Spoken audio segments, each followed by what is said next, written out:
আসসালামু আলাইকুম। আপনারা দেখতে পাচ্ছেন আমি জলফুর আচার বানাইছি, অনেক হয়েছে। তো ফার্স্টে জলফুইটাকে সিদ্ধ করে লবণ দিয়ে তারপরে এখানে শুকনো মরিচটা চাল থেকে বেশি পুড়া ফেলছি, আর পাঁচফোড়ন এগুলা তেলে, তারপর সরষের তেলের মধ্যে মরিচ একটা ভাজা ভাজা করে রসুনকে ছেঁচে তারপর দিয়েছি। আর আমার ক্যামেরাম্যান ছিল সুরা বেবি। তো এখানে ফার্স্টে একটুখানি এটা কি পাঁচফোড়ন দিয়ে নিয়েছি, কিন্তু আমাদের ক্যামেরাম্যান সুরা। তারপর এটাকে হালকা একটু ভাজা ভাজা করে তারপরে দিয়ে নিলাম এটা জলফুই। তো তারপর ভালো করে নাড়াচাড়া দিছি, ভালো করে মিক্স করার পর লবণ, হলুদ, মরিচ, পাঁচফোড়ন, তারপর এটা জানি কি বলে ধনিয়ার গুঁড়োগুলো দিয়ে নিলাম।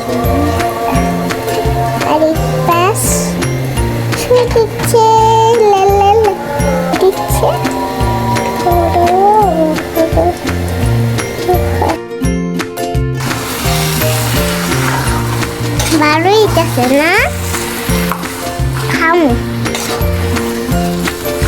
না মার জন্য একটু দিয়ে দিস। ক্যামেরাম্যানটা আবার লোভে ছিল, আবার আমার থেকে কীভাবে চাইছে, তো ভালো করে আবার দিয়ে নিলাম চিনি।